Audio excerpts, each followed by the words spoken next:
Hi, it's me, Tim Dodd, the Everyday Astronaut. Welcome, everybody. This is an exciting stream because we're going to finally see another brand new rocket launching for the first time, which is always exciting. And this one in particular is extra exciting because it's the first new rocket from Arianespace in 30 years or whatever. It's been a while, so this is going to be really fun. The Ariane 6 is an exciting rocket. It's massive. It's powerful. It's an upgrade over the Ariane 5 and hopefully less expensive, which is something we definitely like to see. We like to see things progressing in that way. Obviously, more payload, less cost equals a win. That being said, okay, now you might notice, those of you that frequent here often, thank you for saying hi, thank you for joining, thank you for being here. You may notice, though, that our pre-launch previews are kind of down right now. We are transitioning into a newer system that we're working on. It's still probably going to be a hot minute before we get that going. But we do still have a little bit of a pre-launch preview for this particular launch. This one is, of course, the maiden flight of the Ariane 6. And exciting, real quick, I should mention, by the way, we already do have views of the rocket. Thank you so much, Arianespace and ESA, for providing a clean feed like this. This is amazing. So that makes me excited. So good job. I love seeing it. Beautiful rocket. I'm a fan of tapered booster cones. I like when boosters have like a taper inward instead of just a traditional cone. I like when they taper in like that. The Soviets always did that. And the Ariane 5, of course, did that, and I just think it's cool. So we'll get back to the rocket here in a second. I'm just going to give you guys a quick little rundown here on what we expect to see today, and hopefully what we see from this exact mission. So, all right, let's go over to this pre-launch preview. So this is going to be taking off here hopefully today here in, just a couple of minutes, like it shows here, 25 minutes away, taking off July 9th. The mission this is an ESA rideshare. It's the demo flight of Ariane 6. Not a super exciting name, but demo flights are often just demo flight, which I appreciate. The launch provider for this is Arianespace. The customer who's paying for this is actually the European Space Agency, and of course there's some additional investment from Arianespace. This is their development. This is their test flight. The rocket for this is the Ariane 6. The launch location for this is actually a new launch location. This is the ELA-4 at Guiana Space Center in the French Guiana, in French Guiana, France, which is in South America. So this is the launch pad we've talked about this in some videos, like, why don't they launch from the equator or from mountains? That was a video that I made that I still really like because it brings up a lot of good questions and answers a lot of questions. And of course, we pointed to the Guiana Space Centers. They do launch from the equator, as well as there used to be another launch company, oh my gosh, why am I blanking on it? Sea Launch, that launched quite literally from the equator. It does add a little performance boost. You get the full rotation of the Earth when you do launch closer to the equator. So this is obviously a cool thing. There's some logistics involved that make it maybe not worth it for all launch providers and all systems, but Europe doesn't have any eastern coastlines that are in the southern latitudes, to really take and that don't overfly other countries and all that stuff. You don't really have a nice clean eastern coastline that allows for those kind of orbits. So Guiana Space Center in French Guiana is the way to go when you're launching, especially if you're launching something big and heavy that needs to go out towards geostationary orbit or something. It is awesome for that. Payload mass, it can lift up to 10 tons. 10.3 tons into low Earth orbit in this configuration, which we'll talk about here in a little bit. It can lift about double that if they double the solid rocket boosters, which is crazy. Today's payload mass is not anywhere near that. It's just a bunch of cubesats, which is typical for demonstration missions. These satellites are going to low Earth orbit. Will they be attempting to recover the first stage? No, they will not be attempting to recover the first stage. And will they be attempting to recover the fairings? No. So the first stage and the fairings are just going to be expended. How's the weather looking? It's looking good, actually, so far, according to the live stream. I'm trying to kind of hear that in my ear, which is really hard for me to talk, read, and listen, but I am listening to some commentary, which we might listen to. We actually, like I said, have the clean feed up, but I can pipe in... and flexible, and we can reach several destinations. I can pipe that in when we want to as well, so... this is the first launch of the Ariane 6. This is the first launch from pad ELA-4. This is first mission for ESA where they're doing their own launch in 2024. and the 130th orbital launch attempt of 2024, and we're only in July. This is wild. But then we've got just a real quick little rundown on what this is.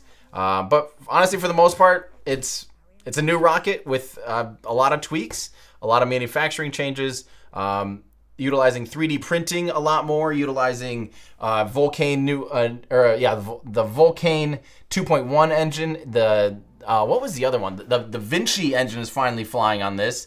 You know, that was supposed to be flying, like, the started development almost 20 years ago. Ooh, look at this. We have a little bit of a green. I'm going to listen in here for a second. I'm a little bit confused where that audio is coming from. Oh, it's from, okay, they're showing a little video in the corner. Got it. Okay, my brain was hurting. I'm like, because I have two different things up, so I can hear audio stream if we get commentary that we want to hear updates from. But I also have like multiple things going, so I was like, where is that audio coming from? And they are just showing some video in the top left. But they removed it from the clean feed now. So, all right, maybe that's just an error. Okay, I'll pipe this back in so I can listen for myself. But anyway, how are you guys? Thank you so much for tuning in with me here today. It always means a lot, and I'm really excited to be able to watch a new launch like this. Ooh, look at that bird. Distracted. There's the ADD. Just, wow, a bird. I hope it's not there in 20 minutes. Yeah, I hope everyone's doing great. It's been a hot minute. I guess it's been 2 weeks since we streamed.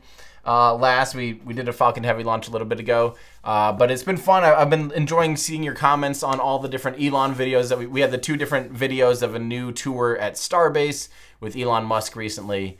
That was it's been a lot of fun just reading through your comments, and I'm glad that you guys still enjoy those. You know, those are obviously fun tours for me to do. Meanwhile, I've been working. I'm on page. It's now 23. I just tweeted about it yesterday that I was on page 21. We're now at page 23. I was trying to wrap this video up. I'm trying to do a video. We've talked about this for a little while, but I'm doing a very, very, very deep dive on, you know, how do we know that NASA took humans to the moon? And trust me, immediately everyone's going to go, don't do it, don't do it. You know, like, it doesn't matter. You're feeding the trolls and stuff. And what I honestly believe, and the tone of this whole video is not, it's to actually say, you know what, some of these are actually great questions. There are people that have, you know, I know people that are like, you know, I think that NASA did go to the moon, but I definitely think they faked some stuff. I think there's some stuff that they released that's fake. And, you know, there's a lot of people that have questions like that. And I think those questions, if they go unanswered, can turn into other things. And I think it's important, you know, I don't think we're going to convince anyone that's deeply rooted and identifies with these conspiracy theories. That's fine. You know, everyone's welcome to their own opinion. But what I do think is important is when people hear those things, that if they look for the answers, they can find the answers. So I want to provide a resource of some really fun things, honestly. And the cool thing is, to me, when you actually learn about, you know, when people ask questions like the Apollo 17 liftoff footage and stuff like that, that is awesome. There's so many cool physics teaching moments there, including, you know, like, why don't you see flames on the ascent engine? Well, why would you? There's no oxygen in the atmosphere for the carbon that's being ejected from the hypergolic engines to react with. If you saw flames on the moon, that'd be bad. That'd be a proof that it was filmed in an oxygen-rich environment, or an oxygen, not rich, but in an oxygen environment. So there's a lot of fun things like that. And personally, I think it is fun and important. And this video is going to be like an hour and 15 minutes of a lot of those fun things. And we even did some experiments with light to match the lighting conditions and do all these fun things. It's actually a really big deep dive, and I'm excited about it. And I think that's, first off, that's what matters, is when I enjoy making a video. We're trying to get it out too by the 20th, which is 11 days from now. I don't know if that's going to happen, but we're sure going to try, because the 11th is the 55th anniversary of the Apollo 11 landing, which would be awesome to be able to get out. Considering I'm still scripting, that would be a miracle, but we'll see. Yes, Tyler pointing out that our website is down. We know we are working on kind of a different system. We should actually probably just remove the upcoming launch tab from there, because it's no longer populating as we're trying to move into a different system. I'm going to listen in here real quick, make sure I'm not missing anything. Okay, cool. Let's get to some of your questions here. For some reason, I don't know if everything's popping up here. I think we might be missing a few of these. Let's get to your questions here. So, orientation check, please. This is a very important one. from Thad7317. Yeah, orientation check. We can definitely see from this that the pointy end is up, and this is a new rocket, so we did have to develop, a new orientation checklist. This actually kind of has a pointed end and then slanty ends. They're not as pointy as, maybe other solid rocket boosters. But yeah, slanty end, and then we can tell, we did see some shots of the flamey end a little bit ago. I'm actually wearing my pointy end up, flamey end down shirt, but it's wearing a hoodie instead right now because it's actually kind of chilly in here. So there you go. Pointy end is up and flamey end is down. ESA, you definitely have my go for this launch. But let's talk a little bit about the rocket. So the rocket, obviously, like we said, is it's a medium lift launch vehicle, technically getting real close to the heavy lift. And it has a lot of capability out to geostationary orbit. And it can actually do rideshare. So it can actually do 2 full-size geostationary satellites in this vehicle. That's what they were really, pinning on. That's what Arianespace thought was a big market demand, was being able to stack satellites and get 2 geostationary satellites out to geostationary orbit. That's kind of its bread and butter. Other satellite or other companies are Vulcan's able to potentially do some of that kind of stuff, but that is having a stacked decoupler like that is definitely one of the things that they are specializing in. And the whole core of the vehicle is actually all hydrogen powered. So it's a hydrogen powered upper stage, hydrogen powered sustainer, like main stage of the booster, the main core. I don't want to call it boosters so you don't get confused with the 2 side solid rocket boosters. So what's going to be interesting is when they light it up, they'll run at T minus, I don't remember if they go T minus 7 and they're going to just sit there and run the sustainer engine, getting the Vulcan up to full power, and then they light the solid rocket boosters, or if they do it at T0, they light the engine and then it sits there on the pad for 7 seconds. I don't quite remember. I guess we're going to find out here in less than 15 minutes. Huge shout out real quick to Dima Krab saying, save towards your next date. You deserve a great girl in your life. You're a good guy. Well, thank you so much. I do have a great girl in my life. And yeah, I really, really appreciate that. That's awesome. We'll have to, maybe I actually know of a place that I'd probably like to take her. Thank you very much. I really, really appreciate that. That'll go towards the date night fund. Let's answer a few more of you guys' questions. So, right here, we actually talked about this from Pranaviteki. Ariane 6 is categorized as medium lift, right? If I recall, it's like literally right in between the two. It is as at the very, very, very top of medium. So it can lift, what is it? So up to, for the new one, up to 21,000 kilograms, which I believe 20 is the definition of heavy lift. I believe 20 tons. Yeah, 20 tons. So it is technically when it has 4 boosters. So that's one of the things right now you see. It only has 2 solid rocket boosters in this configuration. It's a medium class lifter. When they strap 4 of the solid rocket boosters onto it, it will become a heavy lift launch vehicle. Yeah. Ooh. Again, they're talking about the go, no go pull. I was going to maybe bring it up here. If we... Actually, here. I'm going to listen in for a second. And these panels are showing us the health of those systems. There's the launcher with its ground systems. Maybe it's not very visible on the screen. So we call it the ensemble de lancement and the lanceur. It's on the right side of the panels. They're talking about what we're kind of seeing there for the screen there in mission control, which is awesome. So this is technically, like I said, this is a heavy lift launch vehicle when it's configured with the 4 solid rocket boosters. Are we maybe going to see more go, no go?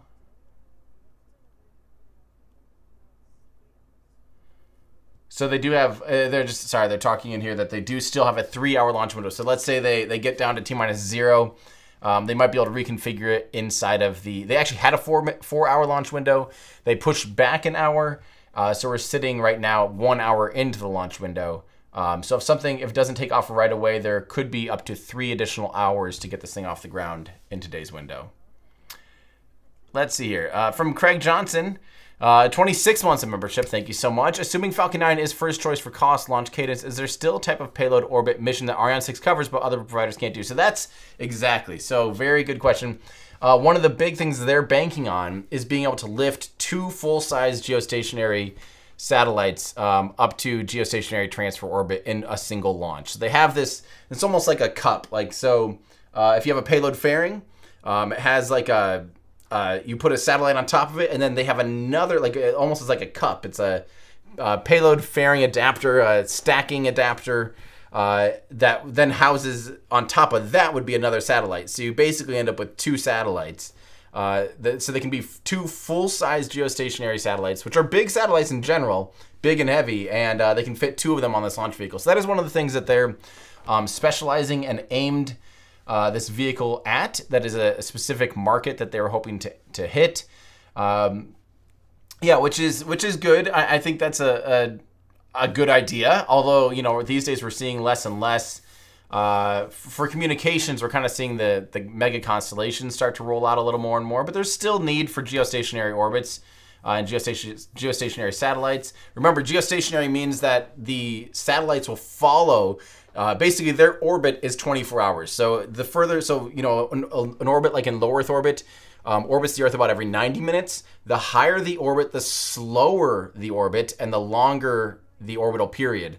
So, you know, medium Earth orbit. So let's just imagine you go out to like, let's say you go to 2,000 kilometers in altitude or something. You're I don't know the exact time, but it might be more like 2.5 hours. And eventually, when you get way out there to, I think it's like 38,000 kilometers or something, wherever geostationary orbit is, the orbital period is 24 hours. So therefore, the spacecraft will be orbiting at the same rate that the Earth is rotating. So it stays, if you're looking up, you know, in the sky, it would basically always be pointing in that direction. So even as the Earth spins, it stays relative to the Earth. Now, sometimes it'll drift up and down depending on the inclination and the latitude. But if it's equatorial, it'll stay completely pinned to the sky, so to speak. So that's good for, there's a lot of satellites where that's necessary. So that's what they're going for. And yeah. Let's see here. This is from Easy EV. I'm curious to see how many customers they have for this new rocket, at least ones that aren't beholden to ESA. 5 years ago, a company contracted with SpaceX to use a Falcon Heavy to launch. Looks like this is part 1 of 2. The numbers, I think there's about 30 launches on the manifest.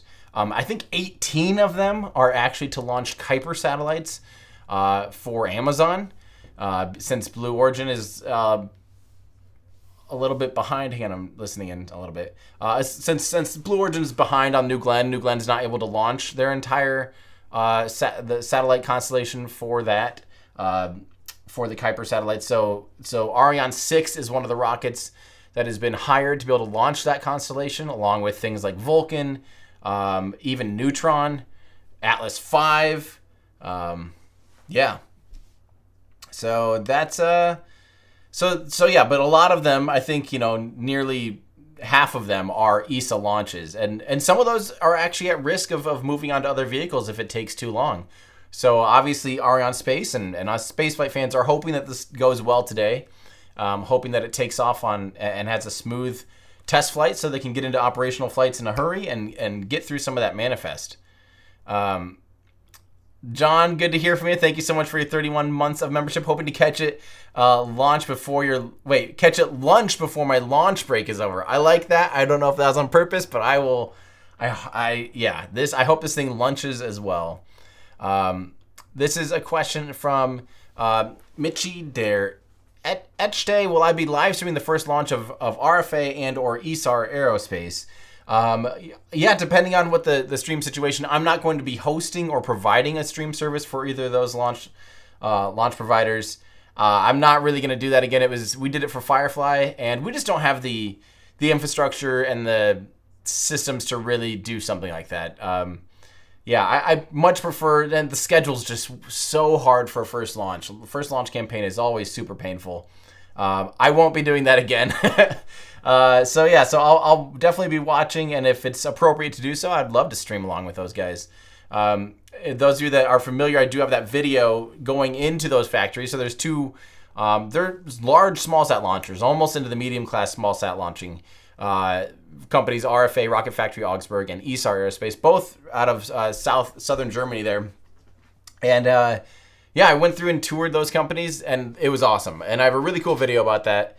I still love that video. I think it's awesome to see the two companies back to back because they're diametrically opposite companies and philosophies, all producing very similarly capable vehicles. So it's going to be really fun to see which one works out. So this is from Booster 4. Is there any plans at all for a part of Ariane 6 to be reusable? For a little bit, they had talked about having a flyback engine section where like the engine section would detach and it was like baked into like a delta wing with little propellers and stuff. I want to see if I can find that because that was actually really cool. Ariane 6 flyback engines. I don't know if I can image. I think that was yep, the Adeline was the actual rocket, I think. Which I think was a different version of the Ariane 6. Yeah, Adeline rocket was an advanced expendable launcher with innovative engine economy, was a rocket concept to fly back. Yeah, it was I think it was just for boosters and not for the main cover, the main thing. The boosters would be refurbished and reused for another flight. Interesting. Okay, so yeah, so there was some concepts being flown around, no pun intended. But I don't think, it obviously hasn't made it into it. It's funny that both the Vulcan and Ariane 6 both kind of had these ideas for booster recovery or some kind of system to be able to recover some of the hardware, and that they didn't make it into the first stage of the first iteration of the vehicle. It's not to say that maybe if the economics work out, they will continue to pursue something like that. We might see something like that, especially with Vulcan. Ooh. Attention pour la séquence finale lanceur. Top I0 moins 5 minutes.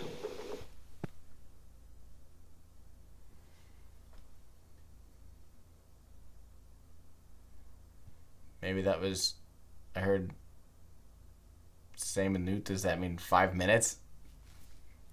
I don't know French. Help. Okay, well, cheering with no audio, but we get the idea that they were cheering, and I'm excited. Well, I thought maybe we were going to hear a little more, but I think, yeah, the clock is continuing to go, which is awesome. Let's see here. So let's keep going here. This is from Wigan. What's up, Wigan? Wigan Creative Studios. Let's go, ESA. Thanks for the stream, Tim. YouTube entertainment is hard work, and we appreciate it. Well, thank you so much. Great to hear from you, as always. Much appreciated. Let's see here. And from High Q, yeah, nothing about this particular current rocket is reusable. And I don't think there are plans. I don't think there's I think there's no longer plans for it to be in any way reusable. As a matter of fact, someone from ESA or from Arianespace recently said that they don't think Starship will be anything they have to worry about.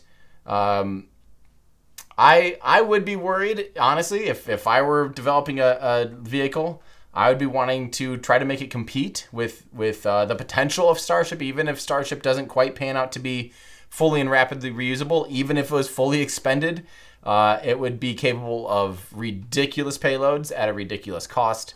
I would be trying to structure around reducing the cost for sure. I do like, by the way, that tower directly like below me on the screen here. I assume that's just a giant water tower, but it's just a concrete cylinder, which is cool. Reminds me there's actually these concrete cylinders all throughout the Brownsville area that are used for irrigation. And they just look like, I thought they were like some kind of like tie-up post for horses or something. Like they're really big and weird. Not really big, actually. They're only like, I don't know, they're like 12 feet tall, 3 or 4 meters tall. They're not very huge, and they're maybe only, this big, but they're used for the irrigation fields, which I just found interesting. So if you ever do see those out there, that's what those are, and that reminded me of a very, very large version of it. All right, T-minus 4 minutes. I'm going to listen in over here because I don't want to, in case we're missing something on the other side of this. So these massive fueling and pressurization systems. Let's listen in here for the last 2 minutes. I'll get back to after it lifts off, hopefully. Hanging out with you guys and answering more questions. But for now, let's listen in. We're in the last 2 minutes. I want to make sure I'm staying on top of this. To look out for now, just before liftoff, is at 7 seconds before liftoff. the Vulcan engine will be ignited, and that allows us actually to check it is running smoothly before we ignite the boosters. And once the boosters are switched on, of course, we lift off. There's no holding us back. And another thing you might see are the plume effects of these boosters. So the extreme heat of the booster waves onto the launch pad need to be managed. And here we have a look at Vulcan, so we will see it firing up in a minute. This is the main Vulcan engine on the main stage. Indeed, indeed. And we see here that we are getting a bit lonely in Jupiter too. Everyone is yes, all the teams outside to the terrace. Everyone going out onto the balcony to watch the launch in real life. We're getting close now, coming up to the 1 minute mark. The range operations manager getting ready to call that out. Cool. Everyone leaving. À tous de DDO, attention pour moins d'une minute. À tous de DDO, attention pour moins d'une minute. Okay, sorry, that was my 2 feeds playing. I'm gonna... We are 1 minute to launch. Our best wishes to all the Ariane 6 teams and everyone who's been working so hard for today. Good luck, everyone.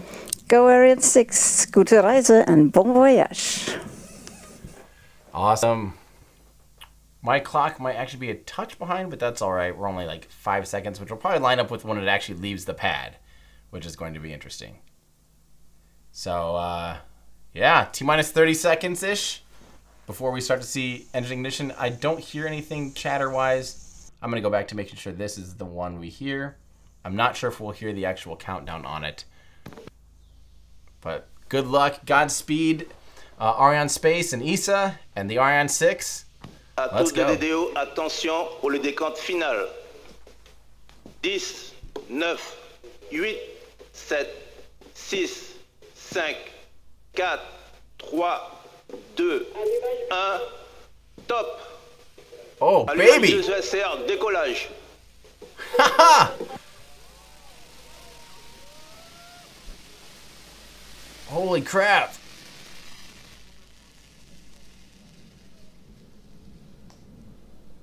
Oh, that is screaming already.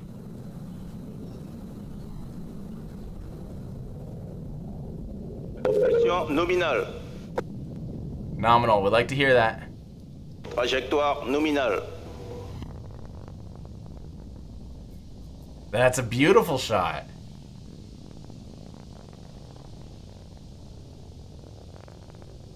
The solid rocket boosters leaving Pilotage calme, trajectoire nominale. Solid rocket boosters always leave a big trail of visible smoke, so it's easy to track. It's not that's not why they use them. It's not because they're easy to track, but it is an obvious signature of solid rocket boosters is the smoke trail. Wow. Trajectoire nominale, pilotage calme.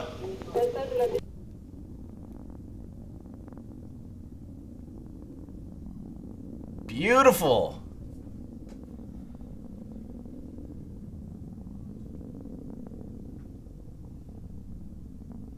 Look at it go. Trajectoire nominale. Wow, these are great shots.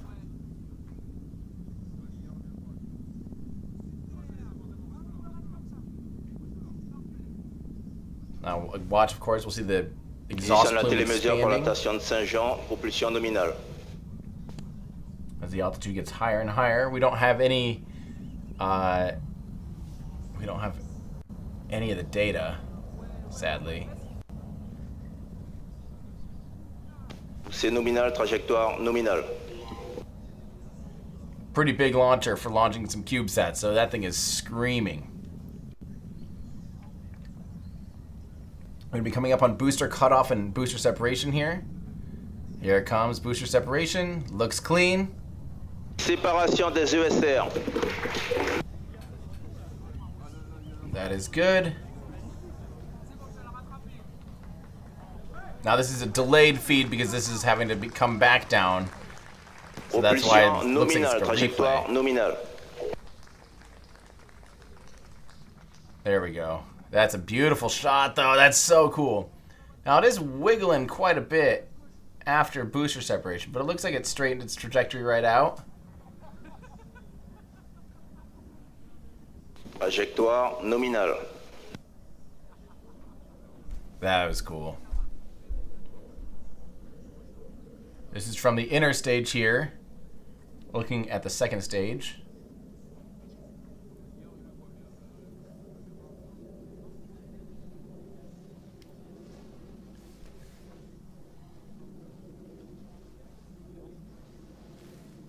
Still a clean burn there. Pilotage The calme, Vulcan. trajectoire nominale.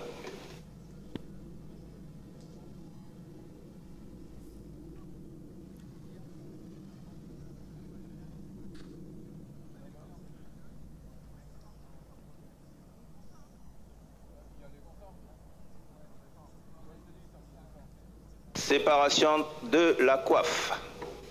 Stage separation.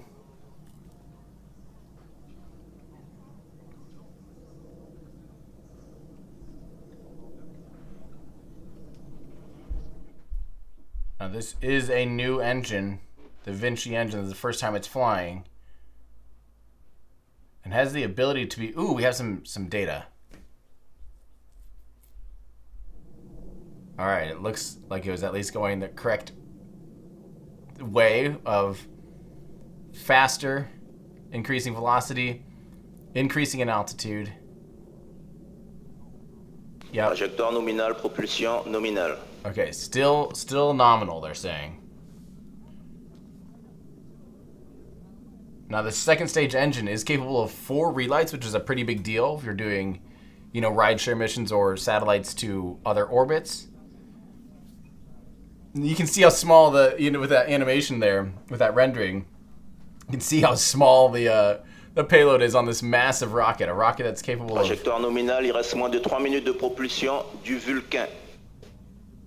You'll also notice there's 2 payloads there that are actually re-entry capsules. They will not be recovered, but there are 2 re-entry capsules that are going into orbit and then going to work on re-entry. And they won't be recovered, but the data is the important thing to test re-entry systems. So pretty cool little payloads to... I always like re-entry. That's always interesting with heat shields and all that kind of stuff. So you can see that in those renderings there. There were 2...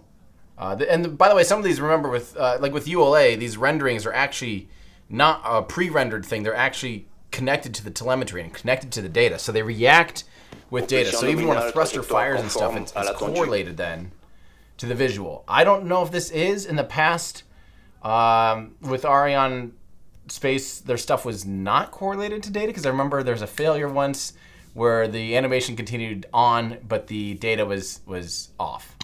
Il reste moins de 2 minutes de propulsion du Vulcain.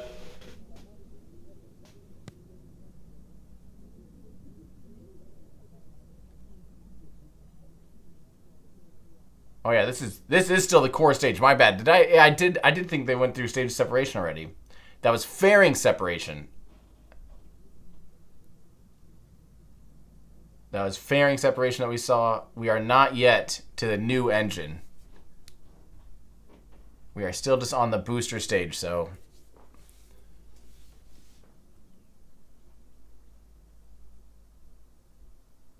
Boy, this looks like a lofted trajectory. Like they're going very, very, very high.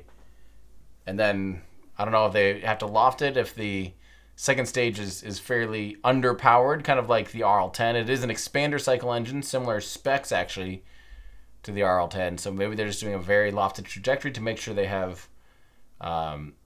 plenty of altitude so that they have plenty of time to do the burn. I mean, yeah, that's 220 kilometers.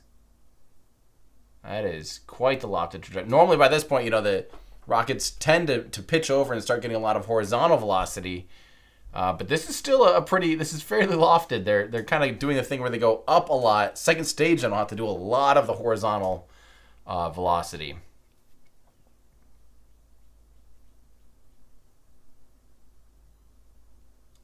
But it's wild. The booster, the core stage here is doing a lot of the work. It burns for a long time. Fin de mission sauvegarde. All right, here we go. This is... Extinction du moteur Vulcain. Okay, so that was... Séparation LLPM. Separation and ignition of the Vinci engine. Again, the video feed, the real video Allumage feed. du moteur Vinci. This is the first time they've lit this engine, by the way, in space. There we go. I was going to say it's pretty delayed. Propulsion nominale. Wow. That's a beautiful shot. It almost looks like it pulled a Falcon 1 Flight 3, where it almost looked like the booster was bumping up against the engine nozzle almost. But that was great.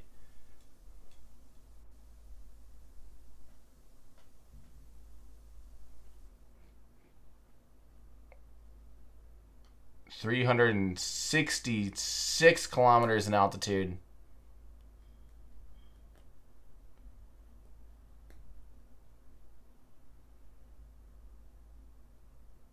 Glowing, so we know that it's radiatively cooled. But it can't all be radiatively cooled because they have to use...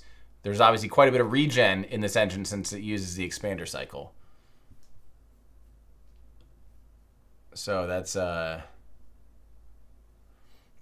where you use the heat from the propellant as it's heated up by the engine. So the heat from the combustion chamber that you cool it off with the fuel, which is pretty standard cooling. Very common in main engines. For rocket engines, you run the fuel through the walls of the rocket engine to keep it cool. But what's interesting, maybe not cool, what's neat about that is that it actually ends up picking up a lot of thermal energy. And you can actually use that energy, that now that the fact that the propellant went from, super chilled or chilled down, cryogenic propellant, and is now phasing into a gas and has a lot of heat energy, you can then use that steam use that power to spin a turbine, which can power the pumps to run the engine. So the engine running runs the engine, which is really, really interesting. It's a really unique and clever way of getting almost energy for free. Obviously there's no such thing as free energy, but it's energy that was, spent cooling that could now be used to actually power the turbine that spins the pumps, and it's awesome. And I have a video all about that kind of stuff. If you guys still don't quite know, if you are unfamiliar with the different open cycles and closed cycle, pressure fed, expander cycle, full flow stage combustion cycle, all that stuff, I do have a video, how do you power rocket engines? And we go through all the main ways to power a rocket engine, including electric pump fed, all that kind of stuff. So if you have questions about that, definitely watch that video. It's kind of, I would say that the bread and butter of rocket engines is how to power a rocket engine, how do you keep a rocket engine from melting, and how do you start a rocket engine. And I have a video for all three of those. If you watch all three of those, I think you're not an expert, obviously, but you're good enough to and I'm not an expert, so that's why I'm saying you won't be an expert if you watch those videos. But at least arm you with the knowledge to be able to keep up with pretty much any vehicle and any any system. You can go, oh, I know how that works, and that's always fun. It makes it a lot more exciting to watch along. So the vehicle is still accelerating. Notice that it's accelerating slowly. And notice here that on that trajectory plot there that we kind of see right below me, that it's going up, but it's actually going to start falling in altitude, because right now the second stage, the first stage got it up, they lofted it, like I said, they kind of did that trajectory where it goes up a lot. And the second stage is more or less pointing horizontal. We saw that in the images. We could see the Earth. It's more or less pointing horizontally. So that means once it's firing and shooting off horizontally, like we see here, it's no longer providing any velocity to increase altitude. So it's stuck at that 9.8 meters per second of Earth pulling it back down, right? So it was continuing. Had a lot of inertia going up, a lot of momentum going upwards, so it continued to fly up, but now it's actually about to hit that temporary apogee where it's going to be falling down because it's working on just accelerating. You do notice the velocity accelerating down there on the bottom, and the downrange distance obviously increasing dramatically, but the altitude now is probably going to start decreasing a little bit because it's not trying to increase its altitude. It's really trying to increase its horizontal velocity. Again, I have a video on orbit versus suborbit. If you're unfamiliar with how you get things into orbit versus suborbit. Basically, the booster was on a suborbital trajectory. All the boosters, the core stage and these side boosters, were all suborbital. But in order to stay in orbit, you have to go so stinking fast that you basically never hit the ground. You fly to, like, you're flying forward as fast as you're falling downwards. And yeah, watch the altitude now. It is decreasing. Isn't that interesting? So yeah, again, they're just simply working on accelerating the vehicle so that it's being pulled downwards by the Earth, but it's also flying so fast that it basically always falls around the horizon.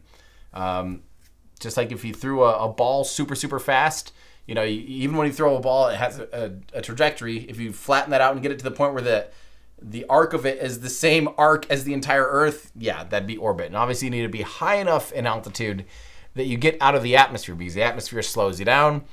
Even if you're at, say, 100 kilometers in altitude, there's still some trace, you know, the atmosphere doesn't just stop. It's not like you hit space at 100 kilometers and all of a sudden it's a vacuum and there goes all the atmosphere. It just tapers off, which is why when you go from sea level up to mountaintops, you decrease the amount of atmosphere. You see that, and it's not like it just hits these marks of, like, it just slowly gradients. It's a gradient. Fin de visibilité par la station de Saint-Jean-du-Maroni.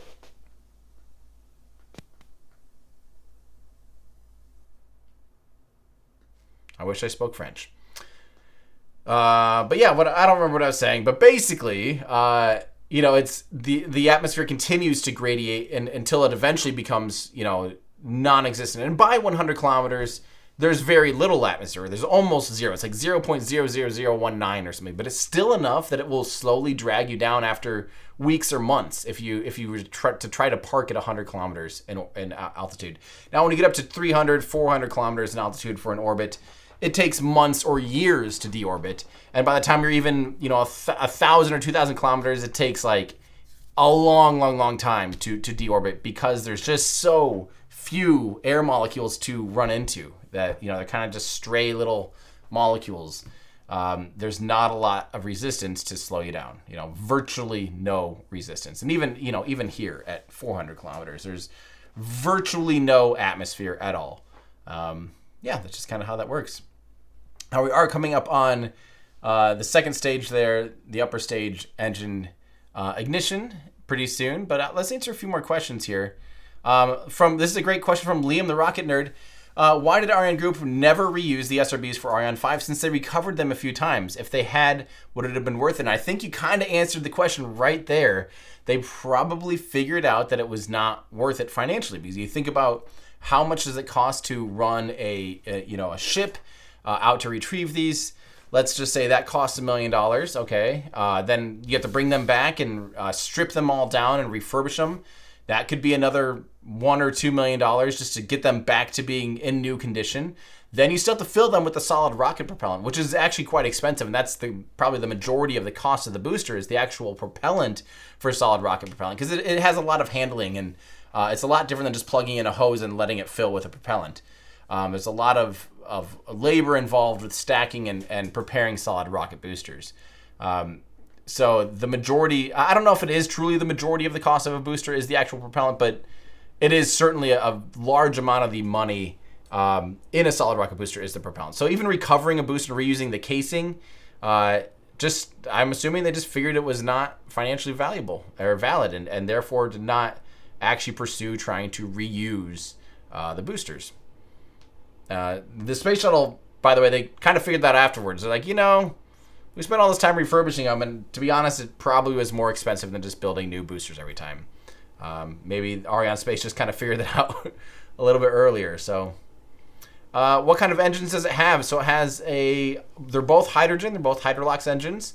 It has the Vulcan 2.1 engine on the core stage, or Vulcane 2.1, which is an open cycle Hydrolox engine, a gas generator. And then there's this the new Vinci engine on the upper stage, also runs on Hydrolox, and it's expander cycle.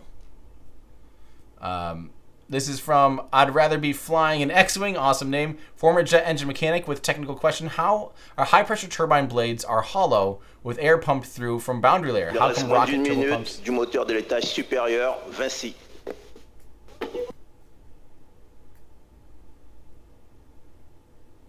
How come rocket turbopumps don't use this? Methane won't cause coking, or soot, right? That is correct. That is a good observation. I even asked Elon about this in the latest tour, and actually we had to cut something out, and it actually had nothing to do with his answer. His answer was simply, yeah, we've talked about this a lot of times, or maybe that was able to keep in. I don't remember, but the answer was, we've talked about this a lot of times, and then he gets kind of distracted, and then we walk away. So I never actually heard. Here we go. That looks like we're coming up on stage 2 shutdown. Maybe? Extinction du Vinci. All right. Looking good. Hopefully the trajectory is still Propulsion nominale. nominal. That sounds good to me.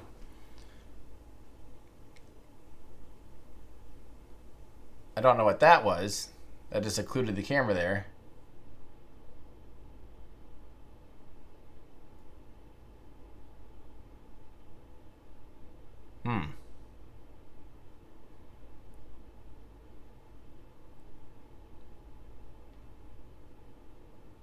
What was that? Hopefully that was nothing.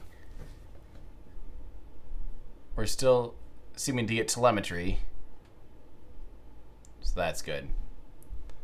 All right, let's so anyway, so why don't they oh, there we go. We still have a feed. That's good. So yeah, why don't they use try to do a boundary layer or film cooling of the turbines? I don't know. I mean, I think the turbines are under pretty extreme environment. I don't quite know how you would do that. I think that's something they could probably do if it was beneficial. Yeah, I don't know. One of the big things that they can do is they can just reduce the temperature by being more fuel rich or more leaner or rich, depending on which side of the in full flow specifically. That's so interesting that camera is now like slightly occluded like that. But it depending on which turbine, they can operate it and design it to operate in different temperatures so the turbines survive anyway. I'm guessing there might be a trade-off there where even if we had film cooling, how much more could we get out of it? I don't know that answer. And real quick, Eric Fraser in our Discord asks, let me see if I can pull this up. Since they did recover the boosters, why did they bother to recover them if they didn't plan to reuse it? Which is a great question. And I think they were just recovering them to inspect and make sure everything worked out well and as planned, and just for data collection. Now, I don't know if it was part of the decision to say hey, let's recover them to see how much it costs to recover them, see if it's worth it, or if it's just simply not in the works there. But is ESA planning to develop a reusable rocket? Not really anymore. ESA's kind of starting to lean a little bit on commercial partners more and more, or wants to be able to do that, similar to how NASA's doing that.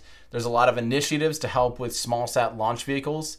And companies like RFA wants to eventually get into reusable rockets, and everyone wants to get into reusable rockets. Arianespace still isn't really talking much about reusable rockets. So, yeah, ESA. Remember, ESA is a government launch agency. They don't necessarily build and operate rockets. The partnership between Arianespace and ESA is similar to NASA and SLS, kind of, where it's. But it's a little bit more commercial. Like it's quite a bit more commercial than what NASA and SLS are, because it has some commercial validity. And like I said, Amazon is hiring it for the Kuiper satellites. So, Matt Phillips, what are the black squares painted on the boosters used for? Great question.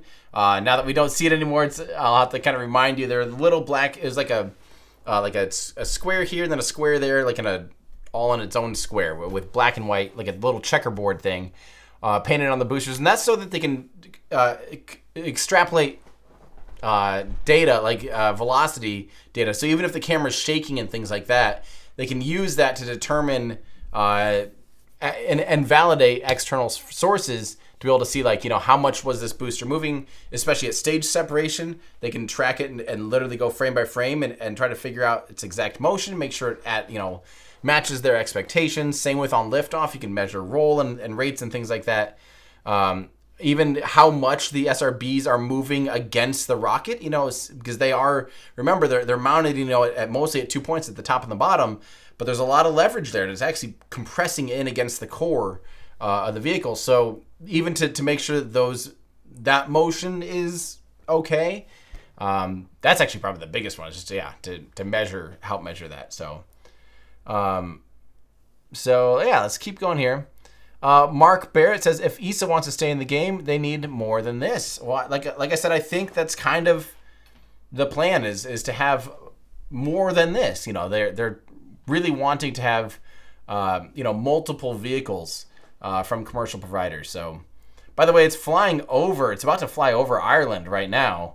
I wonder if it's still pretty bright out below. So normally, the time that you can see spacecraft in orbit is after it's dark on the ground, but still an hour before sunrise or an hour after sunset on the ground is the best time to be able to see spacecraft, because it's high enough that it's still being hit by direct sunlight. We don't know the perigee, but I'm pretty sure it looks like it's about to go back up. So it is in orbit now. It looks like its perigee is probably around the 330 kilometer mark or so. So it is in orbit now, I believe. This is from Ranjakar Patel. Hello, my dear. Sorry, my English, but I'm proud for your amazing save for the rocket machine. I enjoy, but you forget India rockets, and this is hurting.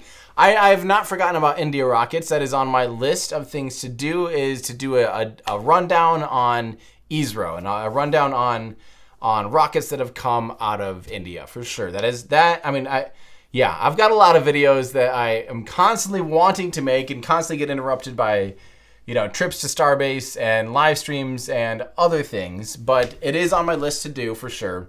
I have mad respect, especially as the Gaganyaan launch program is ramping up pretty quickly here. So it's getting time to definitely do a video about that. So thank you very much, Ranjakar, so much for your I appreciate that. Do I think any of these people are watching my broadcast? Wouldn't that be cool? I don't know about this particular launch, but I've definitely heard that before, where people are in mission control or, at companies that were watching my stream, and that just cracks me up. And if you're at Arianespace, hello, congratulations. Very, very impressive launch today. This is the way we love to see it done, is where, you have a vehicle out for its big proper test flight like this, and it just nails it. So it's been really fun to watch.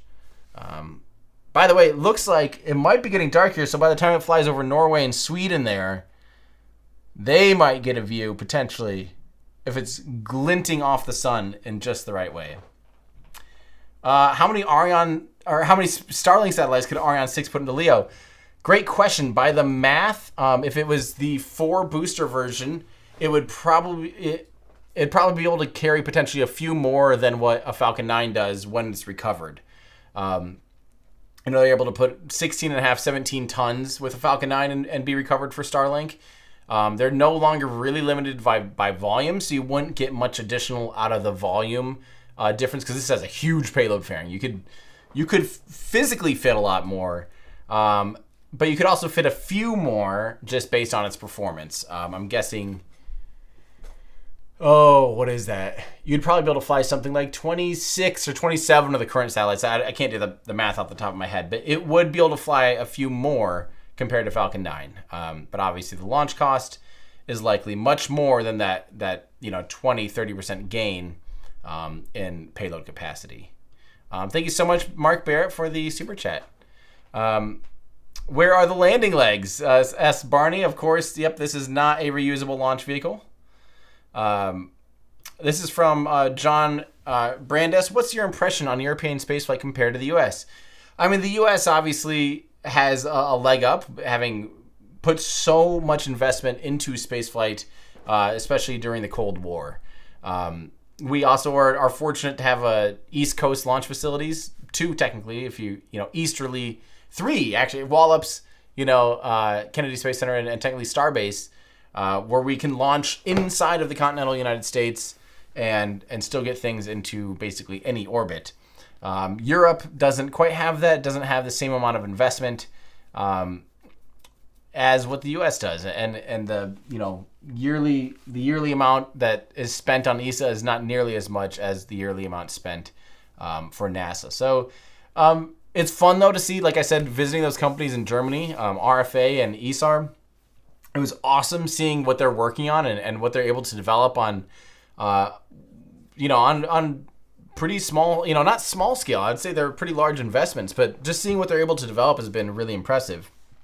So my impression of European spaceflight is that there's definitely people working on some amazing vehicles. And of course, the Arianespace knows how to build a rocket. They're proving that again right now with the Ariane 6. My impression's always been high of European launch vehicles, but I would love to see some serious investments and efforts going into reusability. Let's see. From Danny, became a member. Thank you so much. This is awesome. This is from Super Merc saying, I found your channel just before IFT4, and it's safe to say that you've reignited my love for all things space. Keep doing what you're doing. Thank you so much. I really appreciate that.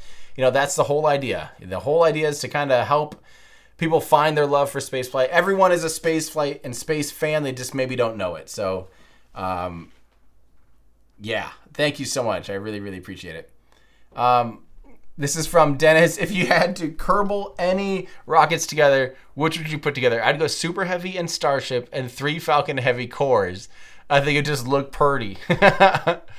Oh man, if I were to Kerbal some rockets together, like I said, I'm a big fan of boosters that kind of have the tapered nose cones. I think I would have to include something like that in the design language. So the Soyuz boosters, basically. I think I would take the Energia 2, which would have been like the follow-up to the Buran and Energia, would have had flyback boosters. So it would have been like the tapered boosters, and they were like literally going to fly and glide back with extendable wings, which I think was about the coolest thing ever. I would stick those on a... if I were to... I'm just making this up. I actually would love those on a space shuttle external fuel tank. There's the concept to have like basically a gliding reusable external fuel tank, but it would have, basically, I guess actually I'm talking about Energia too, because that also had a flyback core booster, which was basically orbital. No, screw it. Let's go with Super Heavy booster with strap-on Energia side booster things that would fly back just for fun. And then the upper stage would have to be, let's just go for a space shuttle. Let's just make it a space shuttle. But a space shuttle that has more Delta V, like some of the payload bay is replaced with, like a lot more propellant and a lot more payload capacity than just what the OMS pods had. So they could actually do proper, high energy orbits, something that the space shuttle was not able to do. That's my Kerbal rigmarole vehicle. That would have been fun. Let's see here. This is from Tyler saying, I'm watching this stream while building an Unreal Engine 5 project. My laptop is the temperature of the Ariane 6's engines in a few minutes. That's awesome, Tyler. Keep up the good work. Very fun. The Themis program. Okay, I've heard about the Themis program, but is it legitimate? Themis program rocket. Let's see. Themis. Is it ESA rocket prototype? Encompassing all, maybe there is some work on it. And it is from ESA. Interesting. Okay, so this is different than what I knew about. So that's always exciting. I love when I learn something from you guys. Very cool. So right now it's just kind of a test vehicle, like a hopper. But they want to use this to develop a new stage, or for a new rocket. It could even be used for boosters. That's cool. Well, that's exciting, but that's kind of like a demonstrator type of vehicle. It's not a full launch program per se. Let's see here. This is from Ramen. Well, thank you so much for the super chat and the tip. And Mark for becoming a member. Good to see Europe return to space. Go Ariane 6. Absolutely. Oh man, Mark, I'm very sorry about that. That's actually weird. I have YouTube made so it does not do any advertisements in the middle of this, and still I turn it all off, and still somehow I swear there's sneaking advertisements in. Not to say this is any better, but that's actually the reason that I pay for premium for YouTube, is just because I can't stand when I click on a video. And YouTube's like, I watch YouTube more than I watch Netflix or anything else, and so to me it's like I would rather. This is not like an advertisement for YouTube.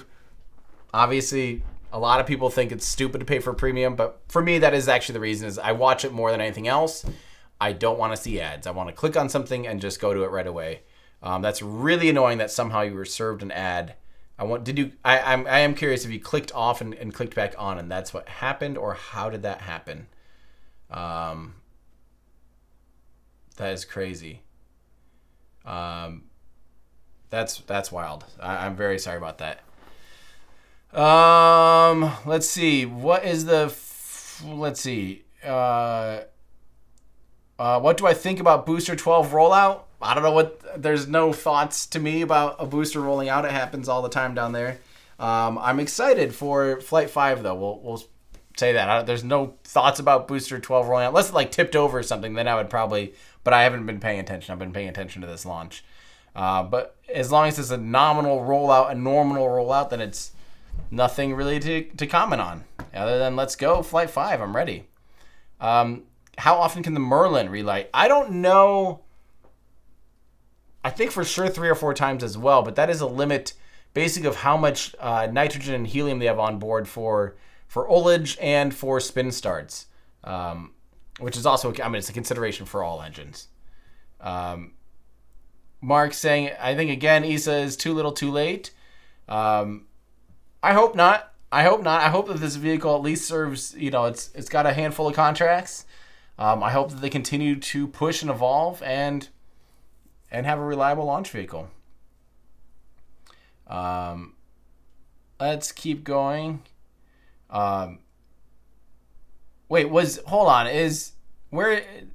Mick M says, is this the first dual expander cycle engine? Is Vinci dual expander?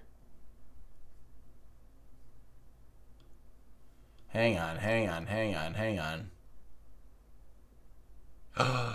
Wait, fed? Well, it's fed by that. Removing, okay, yep. It just says expand. Okay, Vinci engine dual expander.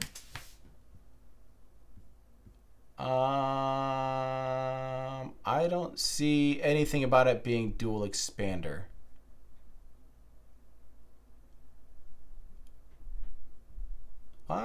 Interesting. I'm trying to read about this. I don't see anything. If anyone has any information about it being dual expander, let me know. Yeah, let me know if you guys do know that for a fact, or if anyone in Discord knows. But I don't think it is dual expander. Let's see here.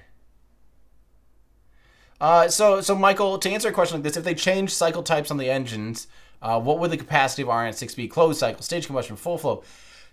It's really hard to answer a question like that. You can't really just change a number and magically, you can't just change cycles and then everything changes.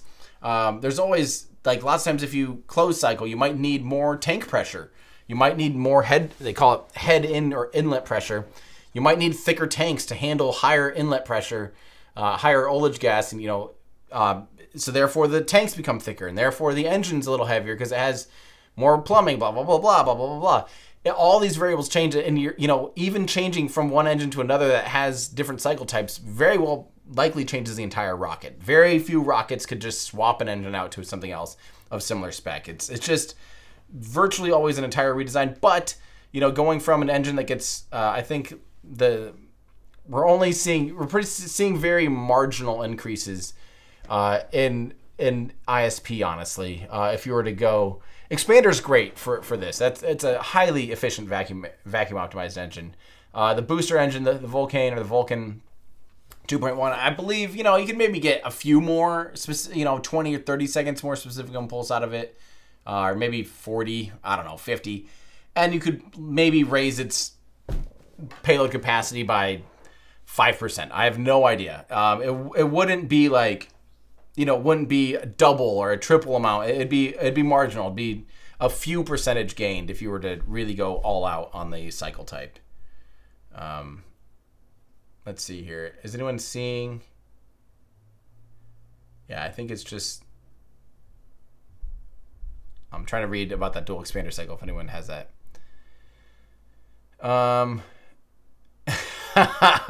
Make a Wooge Foundation. I low-key hope that Ariane gets really busy and that Tim needs to learn at least as much French to understand the flight director. That'd be cool. That'd be fun. I do feel very guilty whenever I don't see, or whenever I don't speak another language. I speak a tiny bit of Spanish, and that's about it. Lisa Stojanovsky, when will we have an everyday astronaut space program? That's a great question. We should crowdfund to buy back Kerbal Space Program 2 and put developers and redevelop it ourselves. That'd be cool. That'd be really fun. That'd probably be the only space program I could remotely operate, would be handing a video game to some really talented developers and artists and say, make it, keep making it. That's about it. This is Rodrigo saying, I'm a big fan from Portugal. Don't you think Elon Musk should buy Boeing? That company could use his tech and management skills. Nope. I don't think he should buy Boeing. I think that if a company's not able to compete, they should go under. I think that companies should always be pushing to make a better product over and over and over, no matter what, even if it's at the cost of less profit. I think that Boeing seems to have really, went for high profit margins and stakeholder, wanting to make their investors money as opposed to reinvesting in technology. We've kind of seen that be the move that they've had for the last 20 years. And I would really like them to have to pay the price for that. I think that's a poor investment. It should be reinvested into new technology and trying to compete. And they're not competing. And I think that they deserve to not survive if they're not willing to compete. 54 months of membership from Slithery. Good to hear from you, Slithery. Awesome. I can't wait for UK's Shetland launch site to be up and running. That will be awesome. That will be awesome. Footy Nut Guy, will Billionaire take over Dear Moon? Highly doubt it. I would assume that if someone else, there is another launch scheduled on Starship. And I'm guessing that, those, who was it again that bought the second Starship launch? I forget. Second Starship launch. Purchase around Moon. What was his name? I don't remember his name. I'm blanking. Yeah, Dennis Tito. Thank you. I'm guessing that, if you were the one purchasing multi-million-dollar launch, that you'd want to be able to invite and take whoever you'd want with. I don't think you'd want to recycle and rehash out someone else's vision for a mission. Let's see. Neil Gosling, you looking forward to Flight 5 of Starship? Absolutely. Absolutely. If they really do go for the catch attempt, that is going to be utterly ridiculous. Absolutely ridiculous. From Adam Bomb, any new podcasts coming out? Yes, I need to do that. It's been one of those things where, I've been working so hard on trying to get this new video out that I just haven't been spending any time on something else. And I need to do that. Maybe I'll be able to record one this weekend or something, just a quickie, because there is a lot to talk about. There's been a lot of changes. For those of you unfamiliar, I do a podcast called Spacewalk. Highly recommend watching it or listening to it if you enjoy podcasts. It has been a minute, and it's defeating the purpose. The purpose was to be super simple, no video, just audio, and I'm just walking around talking about space, and I've been too busy to even do that lately. So we'll see. I should definitely do another one. Paul, thanks for streaming. Croissant plain or with chocolate? I would definitely say chocolate for sure. Thank you so much. Super heavy wind chomp. It's looking like early to mid-August is a reasonable potential to have Starship Flight 5. That'd be awesome. This is from sorry, I can't even begin to read something arts. Remember how the previous Ariane rocket brought us James Webb. Glad to see the new generation being as amazing as ever. It is. I'm very happy to see this launch so successfully. Yeah, because Ariane 5 did some very impressive missions. Is there a limit on relights for Starship? Probably. That's always a function of a relight requires some kind of pressurized gas to get the turbine spinning. So you have COPVs holding most of the time nitrogen is going to be your spin start propellant, just because it's not as dense as helium, but it's reasonable. It's cheap. It's simple. But yeah, they I don't know the number, and that can change. So there is a limit. There's always some kind of physical limit to how much spin start potential there is. Thank you so much, Pizak, for 37 months of membership. Did they just launch an Apollo spacecraft? No, they did not. Let's see here. This is the Drab 2000 talking about the Themis, the Ariane group, to Callisto, 15 million meters tall by German Space Agency. Both demonstrators are supposed to fly next year. Thank you so much for I love hearing that. That would be great. I would love to see some reusable launch concepts, even demonstrators happening ASAP from wherever, because that's always a good thing. This is from Sven with 40 months of membership. Thank you so much. Greatly appreciated. Let's see here. This is from Rishab saying, in the official broadcast, Tony Tolker Nielsen, ESA transport chief, said Ariane 6 will guarantee European access to space for decades to come. When do you think we'll reasonably get Ariane 7?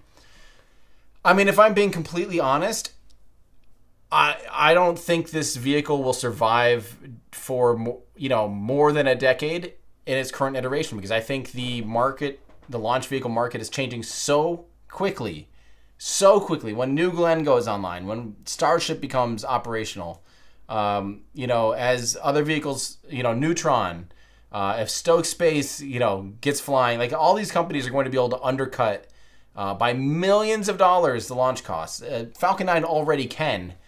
And Falcon 9 has no pressure to lower their price right now. Falcon 9 is still selling launches at $50-60 million for a payload, potentially even more if it's military or government payload that has additional requirements. They're still selling it for 50 or 60, but their operational costs are so cheap. They're making such a profit off of those launches, and there's no pressure to change that price. Someday there will be pressure. Someday there will be pressure from another company that will come in and start selling similar capabilities for 40 million or 30 million, and all of a sudden Falcon 9 will have to come down to 20 million. And that will, and by then Starship will likely be flying and be able to send a Starship's worth of amount of payload, 100 plus tons for 20 million. And then it's like, okay, how does anyone compete with that? I don't know. So I don't think a traditional launch vehicle like this will last for 2 decades. I just don't. I think they have to start making a reusable effort, making an effort to make this substantially cheaper. Not just cheaper, not like, this is supposed to be cheaper than Ariane 5 and it's more capable. It can be more capable than Ariane 5. But, is let's make up numbers, 20% cheaper and, 20% more. That's not enough. It has to be twice as cheap. It has to be twice as capable. It has to be, really getting into these big strides to be able to keep up with what's coming. So this is from Reading Rainbow. I've been watching for a while and wanted to give back. Also, Starship went chomp. Thank you so much, Reading Rainbow. I greatly appreciate the super chats. I'm thinking that the chomp, it sounds like it's going to be this next flight, which is absolutely crazy, which could be already in about a month. It sounds like it's somewhere early to mid-August is the current kind of range of dates that we're hearing. We will see. I'm very excited for that. That's going to be wild. This is awesome from the Big Cheese-ish. It's exciting to see something I worked on in space. The company I did my internship at developed the GNSS telemetry system and the video feed system. That is very cool. Yeah, you literally probably just saw your work flying into space. That is awesome. Congratulations. And the video feeds were great, by the way. That was fantastic. Huge congratulations. From Jesper, Ariane 6 is not reusable. However, it is much better for space junk as all stages return to Earth, unlike Ariane 6, and Ariane 6 is cheaper than 5.2. That is a good point. That is a very good point. Thank you. This is from Jean-Pierre saying, what is your take on the collaboration between Firefly and Swedish Space Corporation launching Alpha rockets from Sweden? I think that's great. I don't necessarily understand launching rockets from other locations. If Sweden doesn't open up any real launch operational, it doesn't change any orbits that Alpha can't reach from Vandenberg. It doesn't open up any new orbits from Sweden that they can't do from Vandenberg in California. So it is confusing to me. Like, I think it's cool. It's great. I want more launch pads and I want more people flying. And it'd probably be gorgeous to see a video from there. I mean, that would be, or see a launch from there. I would love to go see that. But I don't quite get it. It's got to be pretty expensive to ship a rocket that size across the ocean and get it to that launch site, to build another launch site, all this stuff. I don't quite get it, but that doesn't mean that I'm not necessarily excited for it. Let's see. This is from Mark. If ESA wants a launch vehicle, the rest of the world already did. Yeah, I mean, like I said, yeah, we're definitely getting to that point of the competition is heating up, and I think you got to keep pushing. You can't just rest on the laurels now and hope that it all is good. So we are coming up, by the way, on the second ignition of the Vinci engine, which will be a circularization burn. It looks like. So that'll be good. That'll be coming up here pretty soon. Do we actually have a timeline?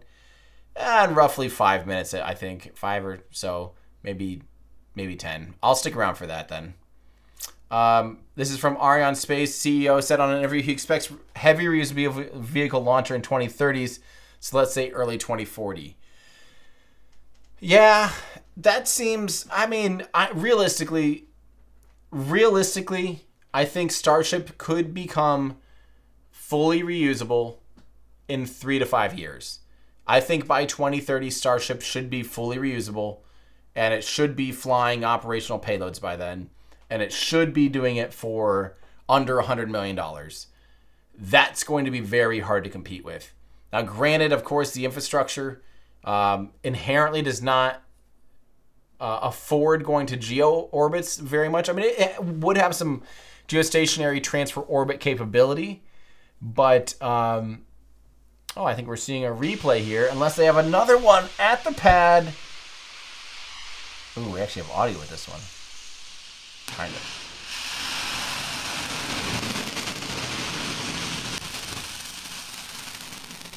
Yeah. Jeez, that thing shoots off the pad.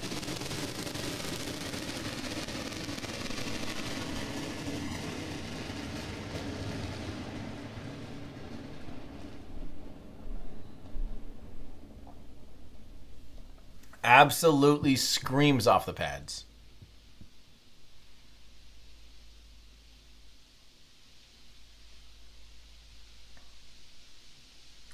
I love it. It's a very beautiful rocket. I think that's... I don't know if that's necessarily important, but it's cool. It's cool. It's a cool, beautiful rocket. I will answer a question while we see these replays, but like I said, we are coming up on Stage 2. From Paul Pantia, aren't polar orbits much more efficient from Sweden high latitude? Yes, they are. Much more efficient. I don't know how much more. Vandenberg's at a fairly high latitudes, but yeah, Sweden. Ooh, we get to see proper stage separation here. Okay, it was well clear of it. I was nervous that the booster was... That is a bit... You get a sense of scale of how big that booster is for some reason in that shot. Very cool. Okay, we are coming up here on that second ignition of the upper stage engine. Yeah, but again, is that worth it? Like, how many satellites are they trying to launch on Alpha that are unlaunchable from Vandenberg that are only opened up by launching in Sweden, and how much more is a customer willing to pay to launch that specific satellite from Sweden to reach so that Alpha can physically do it, and how many launches do you have to do before you pay off the $100 million launch pad, selling a $10 million rocket? You know, it's just, if you can only charge $2 million more launching it from there. So, you know, it's just like, and then shipping the rocket, I would like to see the economics on it.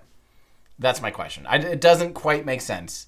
Even if it's like 30 or 40% more payload capacity, are you able to charge 40% more? I don't know. At what point, you know, if you're charging, let's say 50% more, you're charging 15 million-ish. I don't quite know the exact costs. You know, are you getting into where you could just do a rideshare mission for Falcon 9 transporter mission? I don't know. Let's see here. This is from Attila saying, "Hey Tim, great coverage, thank you. Do you think we are reaching the physical limits of chemical engines with the Raptors?" Yeah, I think they're going to keep pushing that, and I think there is no architecture that is capable of extracting more energy out of propellant, out of traditional bipropellants, as what Raptor is capable of doing. So they'll continue to push it. There's nothing. I mean, knowing SpaceX, knowing how much they push the Merlin engine, they basically doubled the power of the Merlin engine. I do think that there's a good chance we'll see SpaceX continue just to push that Raptor engine and hone in. You know, maybe they do find a way to film cool the turbine blades. Maybe they do find a way to, you know, increase chamber pressure another 30% or whatever. You know, they'll keep pushing it. I have no doubt. And even, you know, by adding cooling channels throughout all of the integrated parts, like the power head and the, you know, the pre-burner chamber and all that kind of stuff, having it actually be actively regeneratively cooled, they might keep going. I mean, who knows how far we're going to see this thing be pushed, but they will keep pushing. But full flow just is simply the best way. Now, there could be some combination. We might see, I don't know, some boosts from like an expander. You know, you could start seeing like blends of engine types. But I do think, yeah, that Raptor will probably take the Raptor family or variants of Raptor with full flow will probably take that to the limits of chemical engines. And I don't know where that limit is. This is from Stefan, saying prior to 1990, the only way Germany was able to launch some orbital vehicles was in Sweden. So Sweden has a long tradition. Yes, you are right. But of course, yeah, suborbital launch vehicles.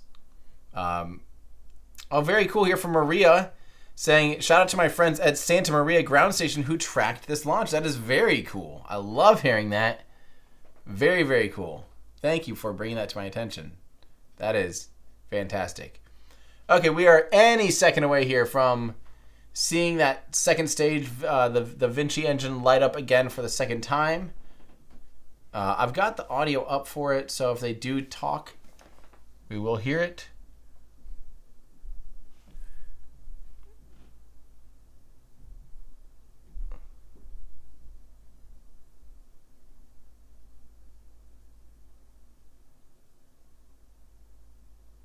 Acquisition de la télémesure par la station de Nounorcia.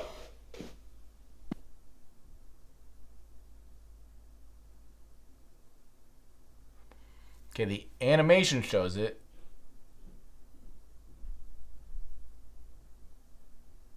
The velocity. Deuxième allumage Vinci. Good. Clapping is good. And the velocity was going up.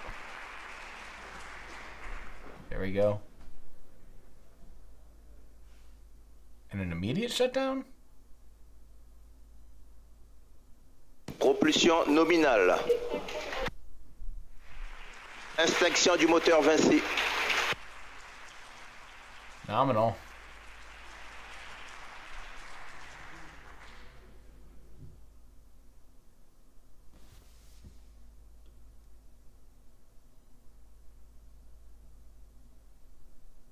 That's awesome.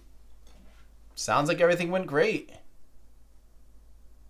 I believe they are in a fairly circular orbit now. L'orbite atteinte à la fin du deuxième boost Vinci est correcte.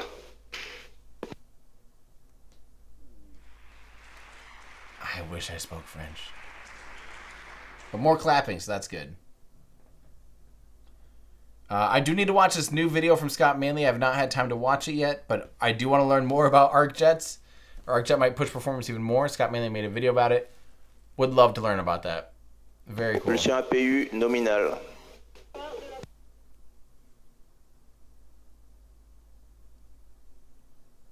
Cool. It is funny that they do distance. At what point? Oh, distance is coming down now because it's coming back around. Distance is so funny because it's so relative of like, it's coming around the Earth. So of course, it's going to come back and the distance is going to decrease, which we see it doing. That's cool. Well, everybody, I think now that we got through that, I think I'm gonna wrap up here. I got a lot more to do. Might be finally shooting at least part of that video tonight, like right now actually, which I probably should just do so that we can start editing it. I think that's pretty important. So I better get to that. Thank you guys so much for tuning in with me here. It was super fun watching a new launch vehicle. Huge congratulations, Ariane Space and ESA, for a fantastic looking launch. It was very fun to see. I love it when things go well. That's always a better option than things going poorly. So fantastic. Thank you all so much. All the super chats and all the support and love. It always goes a long way. Greatly appreciate it here. Stay tuned. We've got, like I said, I've been working really hard. This is over an hour-long video that we're working on right now. It'll be awesome. There's going to be 2 or 3 other videos. There's literally videos falling out of my ears. There's ones that I can't even tell you about yet that you're going to lose your freaking mind when you see it. Trust me. So just get ready. Get ready for exciting, fun things. I love you guys. Again, thanks to all the Patreon supporters and everyone in Discord. You guys are awesome. If you want to join our Discord channel, patreon.com/everydayastronaut. And yeah, if you want to support the work we do, another fun way is by going to everydayastronaut.com/shop. Shop around. Get a little thing. I'm wearing our new, we do have a new hat. It's slightly different. It's new. The Mars Rope Snapback. There we are. Get it while you can. Notice we actually have pictures with models. We finally did a new model shoot. And we always use real models to show off our stuff. And I think that's important to not have AI and computers take over everything.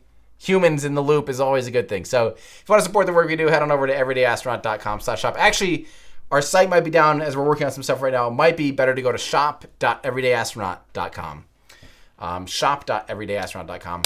And oh yeah, don't forget there's still 50% off of a lot of things. A lot of things are sold out, and a lot of things we had to move out because they're no longer available. But we're down to a few things left, so get stuff while you can over on the RUDs, the rapid unscheduled discounts.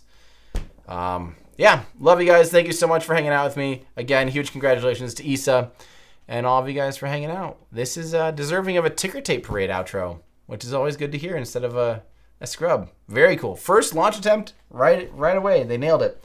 All right, love you guys. Have a good one. That's going to do it for me. I'm Tim Dodd, the Everyday Astronaut, bringing space down to Earth for everyday people. Goodbye, everybody.